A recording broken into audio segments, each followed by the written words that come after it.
ഞാനിന്നേ ഒരു പ്രത്യേക രീതിയിൽ ഒരു മുട്ടക്കറി വയ്ക്കാനായിട്ട് പോവുകയാണേ. അതിന് വേണ്ടിയിട്ട് 2 സവാള, 1 തക്കാളി, 2 പച്ചമുളക് ഇത്രയും എടുത്തിട്ടുണ്ട്.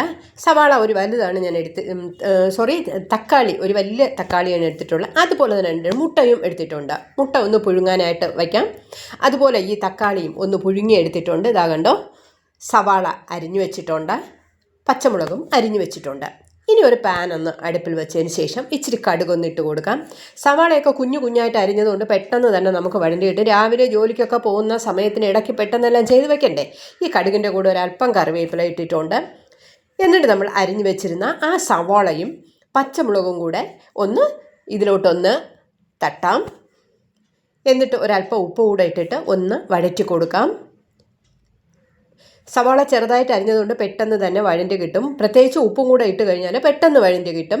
അപ്പോൾ നിങ്ങൾ ഇതുവരെ ഈ ചാനൽ സബ്സ്ക്രൈബ് ചെയ്തിട്ടില്ല ഉണ്ടെങ്കിൽ നിങ്ങളൊന്ന് സബ്സ്ക്രൈബ് ചെയ്യുക. അതുപോലെ തന്നെ നിങ്ങളുടെ അഭിപ്രായങ്ങൾ അറിയിക്കുക, ലൈക്ക് ചെയ്യുക, എല്ലാം ഒന്ന് ചെയ്തു കൊടുക്കുക. അപ്പോൾ ഈ സവാള നല്ലവണ്ണം ഒന്ന് വഴണ്ട് വരട്ടെ. അതൊന്ന് ഇളക്കിയിട്ടതിന് ശേഷം ഒന്ന് അടച്ചിടാം. അടച്ചിട്ട് കഴിഞ്ഞാൽ പെട്ടെന്ന് സവാള വഴണ്ടി കിട്ടും. നമ്മളത് ശ്രദ്ധിക്കുക. എപ്പോഴും നമുക്ക് സവാള നമ്മൾ വഴറ്റാൻ വേണ്ടി ഇടുമ്പോൾ അടച്ചു വെച്ചിട്ട് വഴറ്റി നോക്കിയാൽ പെട്ടെന്ന് തന്നെ സവാള നമുക്ക് വഴണ്ടി കിട്ടും. ഇനി അടുത്ത് ചെയ്യേണ്ടതെന്ന് പറഞ്ഞാൽ വേവിച്ച് വെച്ചിരുന്ന തക്കാളി ഒന്ന് പേസ്റ്റ് രൂപത്തിലാക്കിയെടുക്കാം. ഇതാ കണ്ടോ, ഇങ്ങനെ ഈ രൂപത്തിലൊന്ന് ആക്കിയെടുക്കാം. എന്നിട്ട് മുട്ട നമ്മളിതാ പുഴുങ്ങി വെച്ചിട്ടുണ്ട്. ഇതിനെ ഒന്ന് കട്ട് ചെയ്തെടുക്കാം ചെറുതായിട്ട്. ഫുള്ളായിട്ട് ഇടുന്നില്ല, മുട്ട ഒന്ന് കട്ട് ചെയ്ത് ഇങ്ങനെ സ്ക്വയറായിട്ട് കട്ട് ചെയ്ത് ഞാൻ എടുത്തിട്ടുണ്ട്. ഇനി നമ്മുടെ സവാളയൊക്കെ എന്തായെന്ന് നോക്കാം. ഇതാ കണ്ടോ, പെട്ടെന്ന് തന്നെ സവാള അടച്ചു വെച്ചിരുന്നത് കൊണ്ടാണ് പെട്ടെന്ന് വഴണ്ടി കിട്ടിയത്. ഇനി ഇതിലൊരല്പം മസാല കൂടെ ചേർക്കാനുണ്ട്. ഒരുപാട് മസാലയൊന്നും ചേർക്കുന്നില്ല. മുളക് പൊടി, മല്ലിപ്പൊടി, ഗരം മസാല ഇത്രയാണ് ചേർക്കുന്നത്.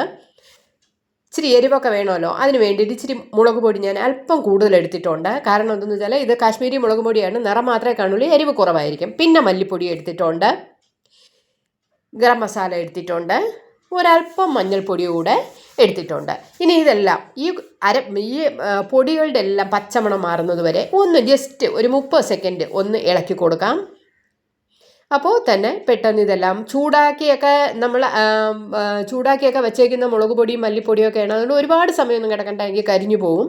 ഇനി നമ്മൾ അടിച്ചു വെച്ചിരുന്ന തക്കാളി പേസ്റ്റ് ഇതിലോട്ടൊന്ന് ഒഴിക്കാം. ഇച്ചിരി മിക്സിയൊക്കെ കഴുകി ഇച്ചിരി വെള്ളമൊക്കെ എടുത്ത് ഒഴിക്കാം കേട്ടോ. നമുക്ക് ഗ്രേവി വേണമല്ലോ, അതിന് വേണ്ടിയിട്ട് ഇച്ചിരി ചൂടുവെള്ളം ഒഴിച്ച് മിക്സിയൊക്കെ കഴുകിയിട്ട് ഒന്ന് ഞാൻ ഒഴിച്ചിട്ടുണ്ട്. അതൊന്ന് നല്ലവണ്ണം തിളക്കട്ടെ. തിളച്ച് കഴിഞ്ഞു. ഇനി കട്ട് ചെയ്ത് വെച്ചിരുന്ന മുട്ട ഇതിലോട്ടൊന്ന് ഇട്ട് കൊടുക്കാം.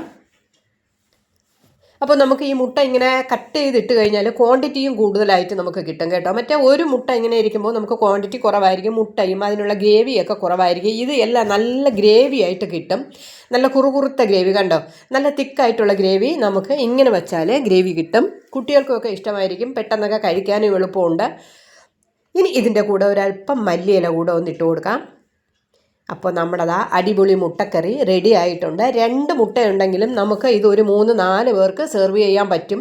അല്ലാതെ ഈ 2 കുട്ടികളൊക്കെ ഉള്ളിടത്താണെങ്കിൽ അല്ലേ, അവർ ഓരോ മുട്ട അങ്ങ് കൊടുത്തു കഴിഞ്ഞാൽ പിന്നെ നമുക്ക് ബാക്കി കാണത്തില്ല.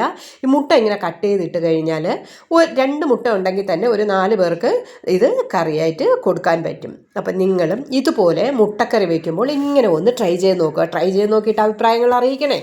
ഇഷ്ടപ്പെട്ടുവെങ്കിലും ഇഷ്ടപ്പെട്ടില്ല എങ്കിലും നിങ്ങളുടെ അഭിപ്രായങ്ങളൊന്ന് അറിയിക്കുക. ഓക്കെ, കണ്ടോ, നല്ല തിക്കായിട്ടുള്ള നല്ല ഗ്രേവിയോട് കൂടിയ മുട്ടക്കറി റെഡി ആയിട്ടുണ്ട്.